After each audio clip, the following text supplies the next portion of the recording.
दोस्तों लक्ष्मी ट्यूटोरियल में आप सभी का स्वागत है। पर्यावरण पारिस्थितिकी से चैप्टर जलवायु परिवर्तन से संबंधित संगठन एवं सम्मेलन organisations and conventions related to climate change, इससे कुछ और प्रश्नों को तैयार किया है। बहुत ही ज्यादा इंपॉर्टेंट है, तो चलिए शुरू करते हैं।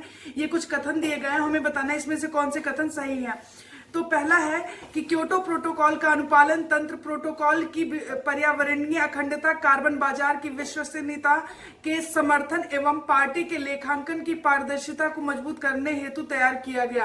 क्योटो प्रोटोकॉल का जो ये अनुपालन तंत्र है, ये क्यों तैयार किया गया, ये मैंने बताया कि पर्यावरणीय अखंडता, कार्बन बाजार की विश्वसनीयता के समर्थन के लिए और पार्टी की जो लेखांकन की पारदर्शिता है, ट्रांसपेरेंसी है, उसको मजबूत करने के लिए इसे तैयार किया गया है। दूसरा है प्रोटोकॉल के अंतर्गत, ये जो प्रोटोकॉल का अनुपालन तंत्र है, इसके अंतर्गत क्या है कि दिए गए जो प्रतिबद्धताएं हैं क्योटो प्रोटोकॉल के अंतर्गत दिए गए प्रतिबद्धताओं के अनुपालन हेतु सुविधा प्रदान करना, उन्हें बढ़ावा देना और उन्हें लागू करना, इसका उद्देश्य है। तो प्रोटोकॉल के अंतर्गत जो प्रतिबद्धताएं हैं, जो अनुपालन के लिए जो सुविधाएं प्रदान करना है और उसे बढ़ावा देना, उन्हें लागू करना, ये सब इसके उद्देश्य हैं। किसके? ये जो अनुपालन तंत्र है। तीसरा है क्योटो प्रोटोकॉल का अनुपालन न करने पर दंड का भी प्रावधान है। ये जो क्योटो प्रोटोकॉल का जो ये अनुपालन तंत्र है, यदि इसका उल्लंघन किया जाता है, इसका अनुपालन नहीं किया जाता है, तो उसके लिए दंड का भी प्रावधान है। वो दंड क्या है देखते हैं। जैसे आमुख देश यानी कि जो हस्ताक्षरकर्ता देश है, आमुख देश मापन एवं रिपोर्टिंग के लिए जरूरी अपेक्षाओं को पूरा नहीं करता है, यानी जो मापन होता है, जो रिपोर्टिंग की जाती है, वो सब अगर नहीं करता है जो अपेक्षा की गई है अमुक देश से, तो उसे दंड क्या दिया जाता है? संयुक्त क्रियान्वयन द्वारा प्राप्त होने वाले क्रेडिट लाभ को वह देश खो देता है, तो उसे जो क्रेडिट लाभ मिलता है वो उसे नहीं मिलेगा, ये उसका दंड है, ये उसे दंड दिया जाता है। तो यही कह रहा है तीसरा कथन कि क्योटो प्रोटोकॉल का अनुपालन न करने पर दंड का प्रावधान है। जैसे आमुख देश मापन एवं रिपोर्टिंग के लिए जरूरी अपेक्षाओं को पूरा नहीं करता, तो संयुक्त क्रियान्वयन द्वारा प्राप्त होने वाले क्रेडिट लाभ को वह देश खो देगा। ये तीसरा है। चौथा कथन है कि यदि आमुख देश यानी जो हस्ताक्षरकर्ता देश है, यदि आमुख देश उत्सर्जन सीमा से ऊपर जाता है या उन अंतरालों को पूरा करने में प्रयास नहीं करता है, तो अगली अवधि में उसे अंतराल पूरा करने के साथ साथ अतिरिक्त 30% उत्सर्जन कटौती को भी प्राप्त करना होता है। ये भी दंड के अंतर्गत ही आता है कि अगर आमुख देश उत्सर्जन सीमा से ऊपर जाता है तो क्या किया जाता है कि वो जो अंतराल होता है उसको पूरा करने के लिए उस आमुख देश को क्या करना होता है कि जो अगली अवधि होगी, अगले पीरियड में क्या करना होगा कि उसे उस अंतराल को पूरा करने के साथ साथ अतिरिक्त 30% उत्सर्जन कटौती को भी प्राप्त करना होगा, ये उसका दंड होगा। तो ये सभी था क्योटो प्रोटोकॉल का जो अनुपालन तंत्र है उससे रिलेटेड थे, और उसमें कौन से दंड के प्रावधान है और उसका उद्देश्य क्या है, ये मैंने आपको बता दिया। तो चलिए अगला देखते हैं। इसमें से सभी कथन बिल्कुल सही थे। हमने देखा क्योटो प्रोटोकॉल का जो अनुपालन तंत्र है उसके बारे में देखा। चलिए अगला प्रश्न देखते हैं। अगला है कि लोच तंत्र में भाग लेने हेतु एनेक्स वन में कौन से देश आते हैं? जो विकसित देश हैं। तो ये कह रहा है कि लोच तंत्र में भाग लेने हेतु एनेक्स 1 पार्टीज की पात्रता में शामिल है। अगर जो एनेक्स 1 पार्टीज की पात्रता, जो उनकी एलिजिबिलिटी है, वो क्या है ये लोच तंत्र में भाग लेने के लिए विकसित देशों की, देखते हैं क्या पात्रता होनी चाहिए उनके पास। तो पहला है उनके द्वारा क्योटो प्रोटोकॉल का सत्यापन तथा तय मात्रा को CO2 कार्बन डाइऑक्साइड के 1 टन के बराबर उत्सर्जन मात्रा में गणना करना, ये पहला है। और पहली पात्रता यही है कि वो उनके द्वारा जो क्योटो प्रोटोकॉल है उसका सत्यापन करना। जो देश हैं जिनको उनकी पात्रता चाहिए, उनके द्वारा क्या करना होगा, ये जो क्योटो प्रोटोकॉल का इसका सत्यापन, और इनकी जो एक तय मात्रा है, तय मात्रा में जो CO2 कार्बन डाइऑक्साइड का 1 टन के बराबर उत्सर्जन मात्रा में गणना करना, ये पहला है। दूसरा शर्त ये होता है कि ग्रीन हाउस गैस के उत्सर्जन और निष्कासन के आकलन हेतु एक राष्ट्रीय तंत्र का विकास करना, ये भी उनकी पात्रता में ही आती है। और ERU, CER, AAU और RMU के निर्माण और संचालन के रिकॉर्ड एवं उन पर नजर रखने हेतु एक राष्ट्रीय रजिस्ट्री को भी बनाना, ये भी इनके लोच तंत्र में भाग लेने के लिए एनेक्स 1 पार्टीज की पात्रता में शामिल है। तो ERU क्या है, एमिशन रिडक्शन यूनिट, CER क्या है, सर्टिफाइड एमिशन रिडक्शन, और RMU क्या है, रिमूवल यूनिट। तो ये सभी के निर्माण में और संचालन के रिकॉर्ड को और उन पर नजर रखने के लिए एक राष्ट्रीय रजिस्ट्री को भी बनाना, ये भी शामिल है। चौथा है सचिवालय को उत्सर्जन और निष्कासन पर वार्षिक रिपोर्ट देना। जो सचिवालय है उसको उत्सर्जन के लिए और जो उनका निष्कासन है उसका एक वार्षिक रिपोर्ट देना। ये सभी लोकतंत्र में भाग लेने के लिए एनेक्स वन पार्टीज की पात्रता में शामिल है। तो ये सभी एलिजिबिलिटी थी और मैंने आपको बता दिया कि उनके द्वारा क्योटो प्रोटोकॉल का सत्यापन, तय मात्रा में CO2 के 1 टन के बराबर उत्सर्जन मात्रा में गणना करना, ग्रीन हाउस गैसों के उत्सर्जन निष्कासन के आकलन के लिए एक राष्ट्रीय तंत्र का विकास करना, तथा ERU मतलब एमिशन रिडक्शन यूनिट और सर्टिफाइड एमिशन रिडक्शन और RMU रिमूवल यूनिट के निर्माण और संचालन के रिकॉर्ड पर और उन पर नजर रखने के लिए एक राष्ट्रीय रजिस्ट्री को भी बनाना, और सचिवालय को क्या करना, उत्सर्जन और निष्कासन पर एक वार्षिक रिपोर्ट देना। ये सभी इनकी एलिजिबिलिटी होगी एनेक्स 1 पार्टीज की पात्रता में शामिल होने के लिए। तो ये सभी कथन बिल्कुल सही है। अगला प्रश्न देखते हैं।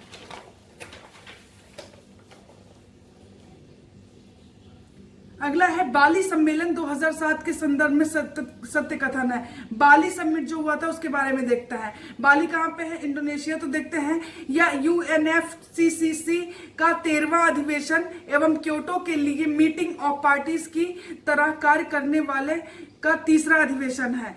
ये जो है UNFCCC का 13वां अधिवेशन और क्योटो के लिए मीटिंग ऑफ पार्टीज की तरह कार्य करने वाला तीसरा अधिवेशन था। ये बाली सम्मेलन के संदर्भ में कथन है। दूसरा है, यह अधिवेशन इंडोनेशिया की मेजबानी में हुआ और इसमें बाली रोड मैप को अपनाया गया। ये कहाँ पे हुआ, इंडोनेशिया की मेजबानी में हुआ और इसमें बाली रोड मैप को अपनाया गया। चौथा है, बाली रोड मैप के अंतर्गत बाली एक्शन प्लान सम्मिलित है जो एक नई समग्र प्रक्रिया की स्थापना करता है ताकि दीर्घावधि सहयोग कार्य द्वारा सतत क्रियान्वयन को 2012 तक और उसके बाद भी सक्षम बनाया जा सके। तो ये जो बाली रोड मैप है उसके अंतर्गत क्या है, उसके अंतर्गत बाली एक्शन प्लान सम्मिलित किया गया। और ये बाली एक्शन प्लान जो है ये क्या है, एक नई समग्र प्रक्रिया की स्थापना करता है। क्यों करता है, ताकि एक लॉन्ग टाइम के लिए, लॉन्ग पीरियड के लिए सहयोग कार्य द्वारा सतत क्रियान्वयन को 2012 तक और उसके बाद भी सक्षम बनाया जा सके। तो ये सभी कथन थे और ये सभी कथन बिल्कुल सही है। हमने देख लिया बाली सम्मेलन कब हुआ था, इसकी मेजबानी किसने की थी। ये UNFCCC का 13वां अधिवेशन और क्योटो का ये मीटिंग ऑफ पार्टी की तरह कार्य करने वाला तीसरा अधिवेशन था। ये इंडोनेशिया की मेजबानी में हुआ। इसमें क्या किया गया, बाली रोड मैप को अपनाया गया और बाली रोड मैप के अंतर्गत बाली एक्शन प्लान को भी सम्मिलित किया गया। और बाली एक्शन प्लान क्या है, एक नई समग्र प्रक्रिया की स्थापना करता है ताकि एक लंबे समय तक सहयोग कार्य द्वारा सतत क्रियान्वयन को 2012 और उसके बाद भी सक्षम बनाया जा सके। और ये सभी कथन बिल्कुल सही हैं। अगला देखते हैं, बाली रोड मैप के तत्वों में शामिल है। जानना चाहिए बाली रोड मैप के तत्वों में शामिल कौन कौन क्या क्या है।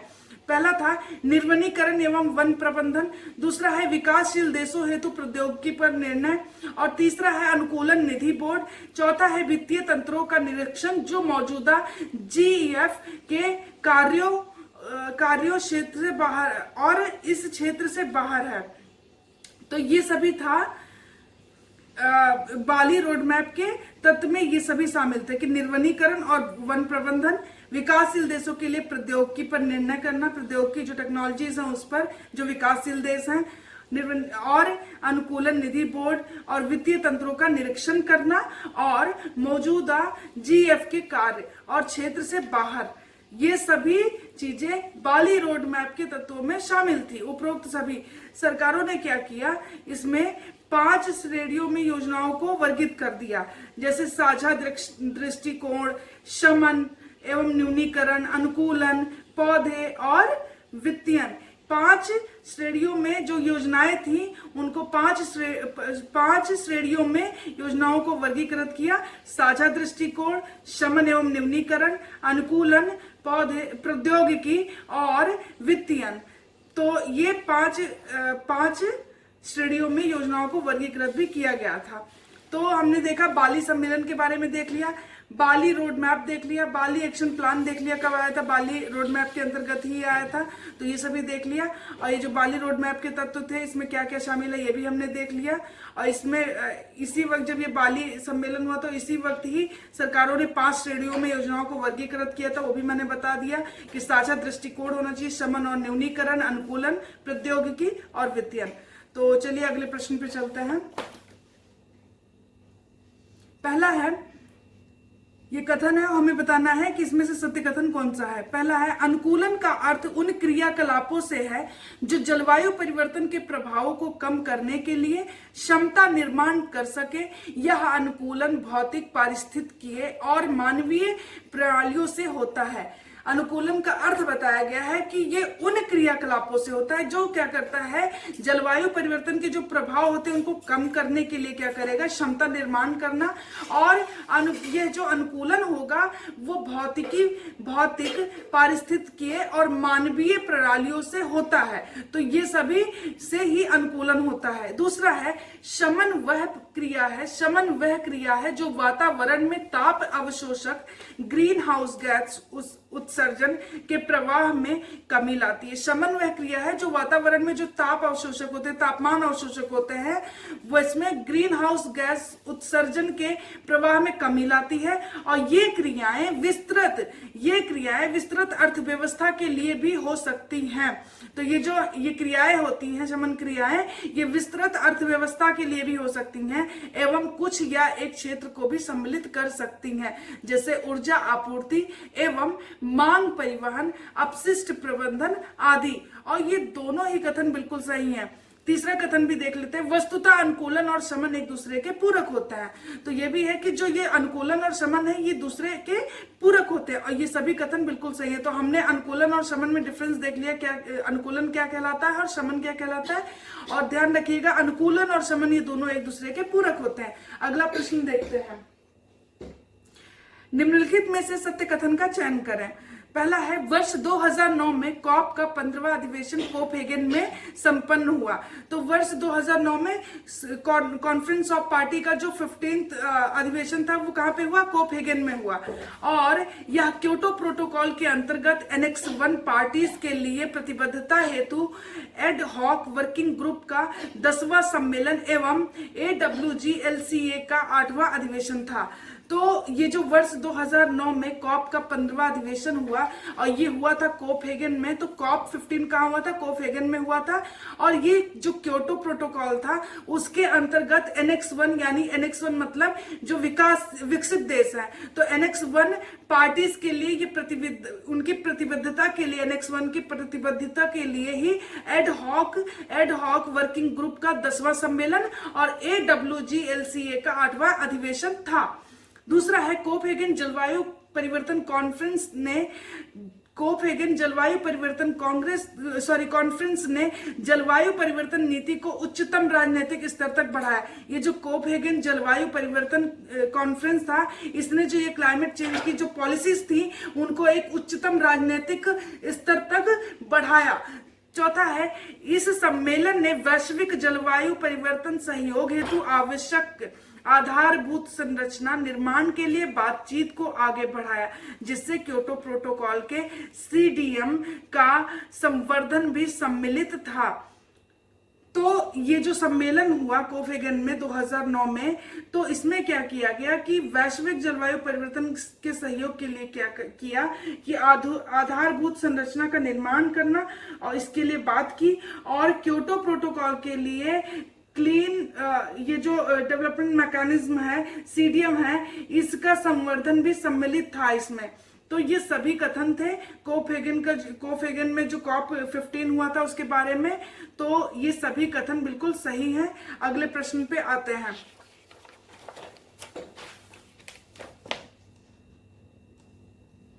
अगला है, कोपेनहेगन सम्मेलन के प्रमुख बिंदुओं के संदर्भ में सत्य है। इसके प्रमुख बिंदुओं को भी जानना चाहिए। तो शुरू करते हैं कि पहला है, इसने कोपेनहेगन कोपेनहेगन एकॉर्ड को जन्म दिया, जिसने कार्बन कटौती और जलवायु परिवर्तन जवाबदेही हेतु एक स्पष्ट राजनीतिक इरादे को व्यक्त किया। तो इसमें जो कोपेनहेगन का सम्मेलन हुआ था 2009 में, इसने किससे जन्म दिया? Copenhagen accord. तो ये था क्या कोपेनहेगन एकॉर्ड? इसमें कार्बन कटौती और जलवायु परिवर्तन की जो जवाबदेही थी उसके लिए एक स्पष्ट राजनीतिक इरादे को व्यक्त करना। दूसरा है, यह यूएसए और बेसिक देशों के लिए ग्रीन हाउस गैस के उत्सर्जन पर रोक लगाने हेतु एक अर्थपूर्ण समझौता था। कोपेनहेगन एकॉर्ड की प्रकृति गैर बाध्यकारी थी, क्योंकि विकसित और विकासशील देशों के मध्य असामंजस्य होने के कारण बाध्यकारी समझौते का रूप नहीं ले सका। ये हुआ क्या कि जो यूएसए और बेसिक देश थे, उनके बीच जो ये ग्रीन हाउस गैस है उसके उत्सर्जन पर रोक लगाने के लिए एक ये जो कोपेनहेगन सम्मेलन था, ये एक अर्थपूर्ण समझौता था। लेकिन हुआ क्या कि कोपेनहेगन एकॉर्ड की प्रकृति गैर बाध्यकारी थी। क्यों? क्योंकि जो ये विकसित और विकासशील देश थे, इन दोनों के मध्य सामंजस्य नहीं हो पाया। इसी वजह से ये जो सम्मेलन था ये बाध्यकारी समझौते का रूप नहीं ले सका। तीसरा है, समझौते के तहत वैश्विक औसत तापमान में वृद्धि पूर्व औद्योगिक स्तर से 2 डिग्री सेल्सियस 2 डिग्री सेल्सियस से ज्यादा ना हो और इसे सीमित करने हेतु दीर्घ अवधि लक्ष्य की स्थापना हो, जिसका पुनरीक्षण 2015 में हो। समझौते के तहत क्या हुआ कि वैश्विक औसत तापमान है जो उसमें जो वृद्धि होनी है वो पूर्व औद्योगिक स्तर जो है उससे 2 डिग्री सेल्सियस से ज्यादा नहीं होनी चाहिए, और इसे सीमित करने के लिए एक लॉन्ग टाइम के लिए, दीर्घ अवधि के लिए एक लक्ष्य की स्थापना हो, जिसका पुनरीक्षण 2015 में हो, ये कहा गया। और था अगला क्या था कि एनेक्स 1 देशों को, यानी जो विकसित देश थे, उनको वर्ष 2020 तक ग्रीन हाउस गैस के उत्सर्जन में कटौती के लिए लक्ष्य तैयार करना था, तथा विकासशील देशों का राष्ट्रीय स्तर पर ग्रीन हाउस गैस के उत्सर्जन दर में कमी लाने हेतु कटौती संबंधी ऐच्छिक प्रयास करने थे, वे बाध्य नहीं थे। जो ये एनेक्स 1 देश थे, जो विकसित देश थे, उन्हें क्या करना था कि 2020 जो चल रहा है अब तक, क्या करना था कि जो ग्रीन हाउस गैस है उसके उत्सर्जन में कटौती के लिए एक लक्ष्य को तैयार करना था, और जो विकासशील देश थे उनको राष्ट्रीय स्तर पर ग्रीन हाउस गैसों के उत्सर्जन में कमी लानी थी। लेकिन जो ये विकासशील देश थे, इनके लिए ये जो कटौती थी ये ऐच्छिक थी, ऐच्छिक प्रयास करने थे उन्हें, और ये बाध्य नहीं थे। तो ये चौथा कथन है। पांचवा है कि विकासशील राष्ट्रों द्वारा महत्तम ताप वृद्धि को 1.5 डिग्री सेल्सियस से नीचे रखा जाए, यह मांग की गई थी। तो विकासशील देशों ने यह मांग की थी कि जो ये महत्तम ताप वृद्धि है इसको 1.5 डिग्री सेल्सियस से नीचे रखा जाए, और ये मांग की गई। तथा विकसित देशों ने विकासशील देशों में ग्रीन हाउस उत्सर्जन में कमी लाने के लिए किए कार्यों में अपरिहार्य प्रभावों के प्रति अनुकूलता के लिए फंड देने की प्रतिबद्धता दिखाई। और क्या हुआ कि जो विकसित देश है उन्होंने क्या किया कि जो विकासशील देश है उनके जो ग्रीन हाउस गैस उत्सर्जन में कमी लाना है, उसके लिए इन लोगों ने क्या किया, विकसित देशों ने अपरिहार्य प्रभावों के प्रति अनुकूलता के लिए फंड देने के लिए भी प्रतिबद्धता इन लोगों ने दिखाई। तो ये सभी कथन थे कोपेनहेगन सम्मेलन के जो बिंदु थे उससे रिलेटेड ये सभी थे, और ये सभी कथन बिल्कुल सही हैं। याद रखिएगा कि इसने कोपेनहेगन एकॉर्ड को जन्म दिया। ये था क्या, कार्बन कटौती और जलवायु परिवर्तन की जवाबदेही के लिए एक राजनीतिक इरादे को व्यक्त किया इसने, जो कोपेनहेगन एकॉर्ड था। यूएसए और बेसिक देश जो थे उनके बीच क्या हुआ, उनके बीच ये जो ग्रीन हाउस गैस के उत्सर्जन पर रोक लगाना है उसके लिए यह एक अर्थपूर्ण समझौता था। यूएसए और बेसिक देशों के लिए ये एक अर्थपूर्ण समझौता था। और कोपेनहेगन एकॉर्ड की जो प्रकृति थी वो गैर बाध्यकारी थी, क्योंकि विकसित और विकासशील देशों के मध्य असमंजस होने के कारण ये बाध्यकारी समझौते का रूप नहीं ले पाया था। तो कोपेनहेगन सम्मेलन जो था वो बाध्यकारी नहीं बन पाया था। और ये था, इसमें और क्या था, वैश्विक औसत तापमान में वृद्धि की बात की गई थी कि ये जो पूर्व की जो औद्योगिक स्तर है वो 2 डिग्री सेल्सियस उससे ज्यादा ये नहीं होना चाहिए, और इसे दीर्घ अवधि लक्ष्य की स्थापना को स्थापना की जाए, जिससे और जिसका पुनरीक्षण 2015 में किया जाए। तो इस समझौते में क्या किया गया कि वैश्विक औसत तापमान में वृद्धि को पूर्व औद्योगिक स्तर में 2 डिग्री सेल्सियस से ज्यादा ना हो और इसे सीमित करने के लिए दीर्घ अवधि लक्ष्य की स्थापना हो, जिसका पुनरीक्षण 2015 में किया जाए। इसी में एनेक्स 1 देशों को 2020 तक ग्रीन हाउस गैस के उत्सर्जन में कटौती के लिए एक लक्ष्य को भी तैयार करना था। विकासशील देशों के लिए ये चीज राष्ट्रीय स्तर पर एक ग्रीन हाउस गैस के उत्सर्जन में कमी लाने के लिए कटौती संबंधी ऐच्छिक प्रयास करने थे, जो कि बाध्यकारी नहीं थे। विकासशील राष्ट्रों ने महत्तम ताप वृद्धि को 1.5 डिग्री सेल्सियस से नीचे रखा जाए, यह मांग की थी। विकसित देशों ने विकासशील देशों में ग्रीन हाउस गैस उत्सर्जन कमी लाने के लिए किए गए कार्यों के अपरिहार्य प्रभावों के प्रति अनुकूलता के लिए विकसित देशों ने क्या किया, फंड देने की भी प्रतिबद्धता दिखाई। और ये सभी इसके बिंदु थे और ये सभी बिल्कुल सही हैं। याद रखिए कोपेनहेगन सम्मेलन जो था वो बाध्यकारी नहीं हो पाया था, ये ध्यान रखिएगा। बाकी इसके जो बिंदु थे वो मैंने आपको बता दिए क्या क्या थे। अगला देखते हैं बेसिक देश क्या कौन कौन से हैं कि इसमें जो कंट्रीज हैं Brazil, south Africa, India, China. Brazil, south Africa, India, China ये बेसिक देश हैं और यूएसए, इन दोनों के बीच ही उत्सर्जन के रोक लगाने के लिए ये जो है अर्थपूर्ण समझौता था। अगला देखते हैं कोपेनहेगन सम्मेलन के दौरान 4 नए निकायों की स्थापना हुई। याद रखिएगा कि इसके सम्मेलन के दौरान 4 नए निकाय बनाए गए थे, तो ये जानना चाहिए हमें, इंपॉर्टेंट है। रेड प्लस पर एक तंत्र का विकास करना, कॉप के अंतर्गत उच्च स्तरीय पैनल जो वित्तीय प्रावधानों के क्रियान्वयन का अध्ययन करे। तीसरा था कि कोपेनहेगन ग्रीन क्लाइमेट फंड इसकी स्थापना करें और एक प्रौद्योगिकी तंत्र, और ये सभी बिल्कुल सही है। तो याद रखिएगा इंपॉर्टेंट, कोपेनहेगन सम्मेलन के दौरान जो 4 नए निकायों की स्थापना की बात की गई थी वो थे रेड प्लस पर एक तंत्र का विकास, कोप के अंतर्गत एक उच्च स्तरीय पैनल जो कि वित्तीय प्रावधानों के क्रियान्वयन का अध्ययन करे, कोपेनहेगन ग्रीन क्लाइमेट फंड और एक प्रौद्योगिकी तंत्र, और ये सभी बिल्कुल सही है। अगला देखते हैं कानकुन जलवायु परिवर्तन सम्मेलन। कानकुन जलवायु परिवर्तन सम्मेलन 2010 के संदर्भ में निम्नलिखित कथनों पर विचार करें। तो देखते क्या है, यह UNFCCC का COP16 सम्मेलन, और ये जो कोपेनहेगन क्या था वो 15 था, तो ये जो है कानकुन उसके बाद था। तो ये क्या था, कॉप का 16 कॉन्फ्रेंस ऑफ पार्टी का 16 सम्मेलन था, कानकुन में आयोजित हुआ, जिसकी मेजबानी मैक्सिको ने की। तो इसकी मेजबानी किसने की थी, मैक्सिको ने की थी। इस कॉप के परिणाम में 3 तंत्रों का उद्भव हुआ। ये जो कानकुन जलवायु परिवर्तन सम्मेलन हुआ था 2010 में, जिसकी मेजबानी मैक्सिको ने की थी, तो इसका परिणाम क्या हुआ कि इसमें 3 तंत्रों का उद्भव हुआ। क्या था वो, तकनीकी तंत्र, कानकुन अनुकूलन फ्रेमवर्क और ग्रीन क्लाइमेट फंड। ये 3 तंत्र का उद्भव हुआ, तकनीकी तंत्र, कानकुन अनुकूलन फ्रेमवर्क और ग्रीन क्लाइमेट फंड। तीसरा है तकनीकी तंत्र, 2 अवयव तकनीकी कार्यकारी कमेटी और जलवायु तकनीकी केंद्र एवं नेटवर्क को सम्मिलित करता है। जो तकनीकी तंत्र था इसमें 3 तंत्रों का उद्भव हुआ, तकनीकी तंत्र, कानकुन अनुकूलन फ्रेमवर्क और ग्रीन क्लाइमेट फंड। तो ये तीसरा वाला कथन यही कह रहा है कि जो ये तकनीकी तंत्र था ये 2 अवयव तकनीकी कार्यकारी कमेटी और जलवायु तकनीकी केंद्र एवं नेटवर्क को सम्मिलित करता है, CTCN को सम्मिलित करता है।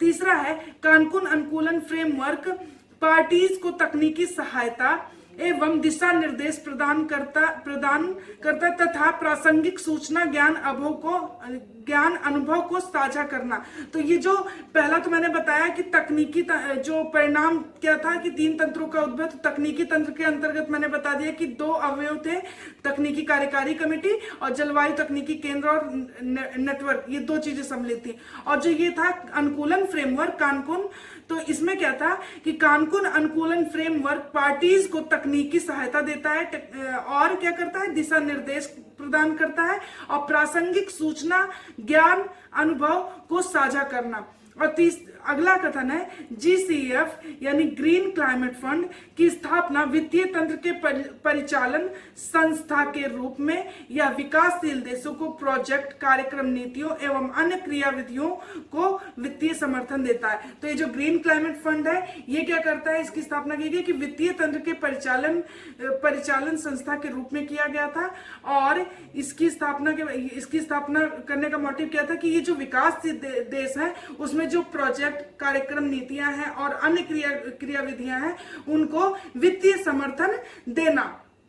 ये सभी कथन बिल्कुल सही है। तो ये हमने कानकुन जलवायु परिवर्तन सम्मेलन देख लिया। मेजबानी मेक्सिको ने की थी। कॉप का 16 सम्मेलन था, कानकुन में आयोजित किया गया था और इसका परिणाम था 3 तंत्र, जो कि 3 तंत्र याद रखिएगा, मोटा मोटा यही याद रखिए कि इस 3 तंत्रों में कौन थे। एक तो तकनीकी तंत्र, कानकुन अनुकूलन फ्रेमवर्क और ग्रीन क्लाइमेट फंड। ये 3 चीजें याद रखिए, इंपॉर्टेंट है। तकनीकी तंत्र, कानकुन अनुकूलन फ्रेमवर्क और ग्रीन क्लाइमेट फंड, ये 3 चीजें याद रखिएगा। चलिए अगले प्रश्न पे आते हैं।